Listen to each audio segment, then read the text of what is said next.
Ladies and gentlemen, we have some more major breaking transfer news coming out of Bradford City this afternoon, or probably by the time this video comes out this evening. Could have even been officially announced by the time that this video does come out, but it does look incredibly likely, pretty much confirmed, absolutely nailed on, that midfielder Jenson Metcalfe is set to leave Bradford City and sign for Championship side Millwall FC. There's a lot to discuss in today's video. If you do go on to enjoy, make sure to drop a like on there for me and subscribe to the channel as well if you are new. Can we try and hit 250 likes on today's video? And don't forget to get your thoughts in down in the comment section down below. Like I said, there's a lot to discuss, so let's waste no further time and get straight into it. Now, I think it was around 3:30, 4 o'clock that this image started doing the rounds on social media. As you can clearly see, that is the Millwall badge, and behind it you can pretty much make out that that does say Jenson Metcalfe on the advertising board. So this one pretty much did at the time seem like a done deal, and then we got what is pretty much a here we go confirmation from Pete O'Rourke, as he reported that Millwall have won the race to sign highly rated Bradford midfielder Jenson Metcalfe, and that was at about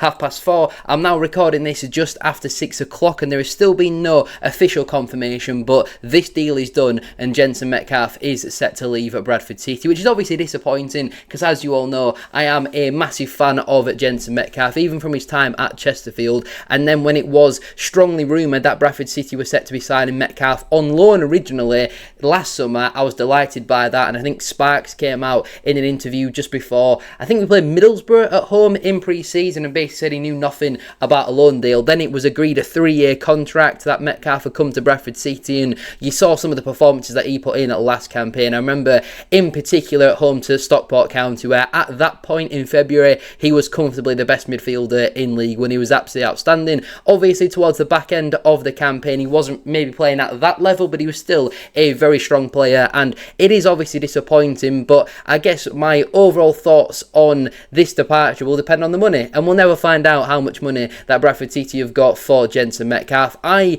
really do believe that if we had another year of Metcalfe in League One, he could have been our club record fee in terms of a departure, and I've no idea what that figure is even at Bradford City, but I really do believe, you see some of the money that's already been rumoured to be spending on some League One players, you know, Leighton Orient putting a £10 million price tag on Ballard.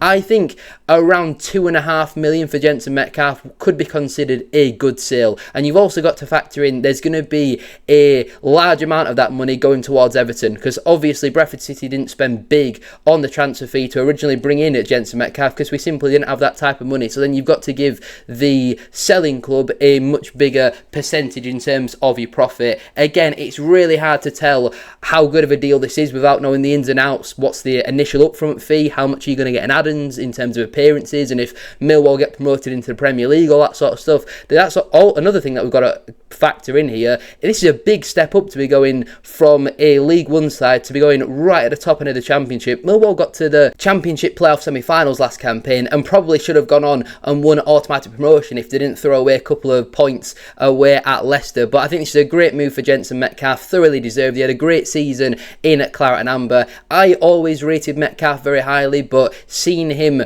week in, week out in a Bradford City shirt, especially in the second half of the season where he really got himself in that side, he was a joy to watch. Unfortunately, he's not going to be around for any longer, and obviously there is now some big gaps to fill in the midfield with Power and Metcalfe playing pretty much every minute and starting pretty much every game in 2026. Both of them are now going to need replacing going into next season. It now does also make a little bit more sense as to why we've been able to go out and sign Adam Phillips. Hopefully Phillips isn't a replacement for Metcalfe, because I do think you get the best out of Adam Phillips playing him as a attacking midfielder in the position of an Anthony Sarsfield, Caden Jackson, George Lapsley, that type of role as the right attacking midfielder. That is where I think we'd see the best of Adam Phillips. If you play him as a number 8, like where Tommy Lee, Alex Patterson, Jenson Metcalfe have been playing, I think sometimes he can be a little bit limited, especially defensively. He can switch off a little bit, and obviously we spoke about Adam Phillips. That seems like a done deal to Bradford City earlier on today, so feel free to go check that video out if you haven't already. But today we're focusing on Jenson Metcalfe, and I can't really sit here and have any complaints. If this was Bradford City 3 or 4 years ago, you probably think, oh, we're going to get 200 grand for Metcalfe and that'll be about it. But now David Sharp is at the football club, a proper footballing man making the footballing decisions. You would would anticipate Bradford City have got, at the absolute minimum, a 7-figure sum coming in. There's loads of different fees that are flying around on social media, but as always is the case, everything is kept undisclosed and all that sort of stuff, which is a little bit frustrating from the fan point of view, because if we've sold him for 20 quid, then obviously it's a very bad sale. If we've got 7 million for him, then obviously it's an absolutely incredible sale. But I would anticipate it's somewhere in between the £1 and £2 million mark. You would anticipate Everton have got somewhere between a 30 and 50% sell-on clause in terms of the profit that Bradford City do make. So we're looking at a player who's at Bradford City for around about a year or so, and we're making easy 7 figures profit. That is really, really good business. Credit has to go to Graham Alexander for obviously bringing in a young player, developing them, and at one point turning them into the best midfielder in the entire division. The credit has to go to the club as well for identifying and also being able to get the deal over the line. I was very surprised that Everton were willing to sell Metcalfe, because I thought even when he was at Chesterfield, that's a future Premier League player. Having watched him for a full year at Bradford City, absolutely convinced that man is definitely going to play multiple years in the Premier League, and now he's got to go and back himself once again, which I think Alexander's come out and said a couple of times, you know, Metcalfe really backs himself to play football and also do it at the highest level possible. And it might start out at Millwall like we did at Bradford City, where he wasn't even getting in the matchday squad for the first couple of weeks, but then you remember the performance away at Blackburn where he started in that game, got the assist for our first goal where Ibu Toure scored. Obviously I missed that goal actually, but from that moment I could see there was a great player in Jenson Metcalfe, and I've always believed in Metcalfe. Even when he was getting criticised at times last season, I thought it was quite harsh, because yes, he wasn't playing as the best midfielder in the division at points, but he was still a very, very good League One midfielder. I think it's a great move for all parties. He's going to go and get a lot of championship experience at Millwall. We know because of how competitive that division is, he's certainly going to get opportunities, and I'm more than back Jenson Metcalfe to be a regular starter at Millwall come the end of the season, even if he's not for the first couple of months like what was the case at Bradford City this year. Once he gets in that side, he's going to really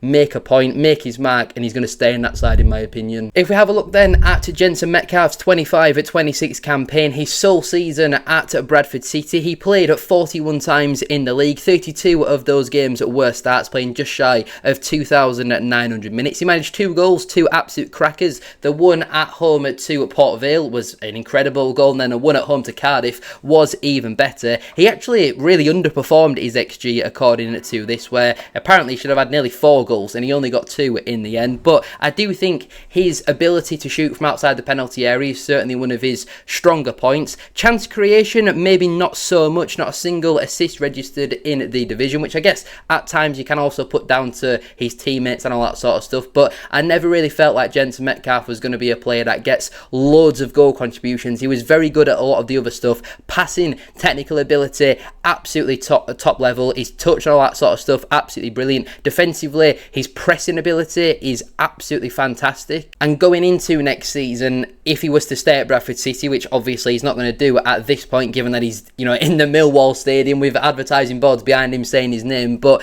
I would have liked to have seen him play the max power role and be a little bit more conservative, and then you could have potentially had an Adam Phillips alongside of him, and I do think that would have worked as a partnership very well. Unfortunately, that's not the case. Bradford City have got big money in though for Jenson Metcalfe. In terms of his passing stats, don't look at 68% passing accuracy and be really put off by that. Bradford City are a very direct side. We're not a hoofball side whatsoever, especially at Valley Parade, but we're very direct, get the ball in the channel and try and press the opposition and try and get the ball after them from that point of view. So Millwall fans, don't be too concerned by that. In terms of passing ability, he is very good. And in terms of pace, actually, I think that's a really underrated attribute of Jenson Metcalfe. He's a very, very quick midfielder. Defensively, very strong as well. Okay, only 0.4 interceptions per game, but 2 tackles per game, 4.2 balls recovered per game, 1 clearance per game. He did have 3 errors which led to a shot, but none which led to a goal, and no penalty offences committed. But he has a 58% successful dribble rate, which I think is really strong for a midfielder. Wins 55% of his ground duels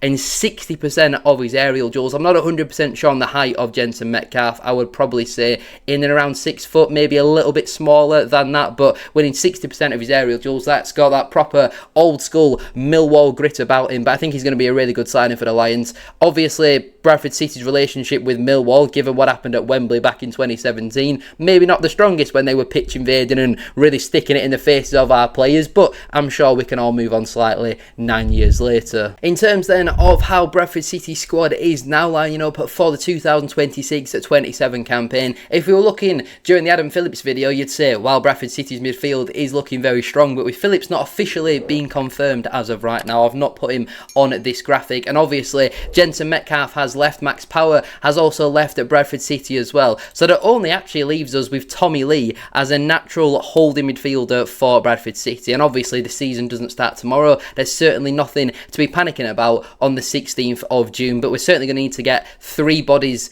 in for me. There's been rumours of Sam Morsey, there's been rumours of Kyle Dempsey, there's loads of others that are out there, but until you get pretty much the confirmation from a Pete O'Rourke, then I guess it is just speculation and all that sort of stuff. And who knows, Tommy Lee might not even be a Bradford City player come the start of the season. Let's not forget he was sent out on loan in January, so we do have 2 massive gaps to fill in the departures of Max Power and Jenson Metcalfe, but I'm very relaxed, very comfortable that the club will be able to do that. Now David Sharp has come into the club, I think he's the best addition that Bradford City have had over the last 10-15 years. I think he is absolutely sensational, and obviously Rupp putting a bit of money into the club last summer, he's now reaping the rewards of that, because we've just got a 7-figure fee in for Jenson Metcalfe, and say if Rupp's putting $1 million or 2 in every year, well, yes, he might still have to do that, but we can now go out and get more younger players that we can hopefully flip on for bigger profit as well. And as Bradford City in League One, with the way that football is going, we can't just afford to have Rupp putting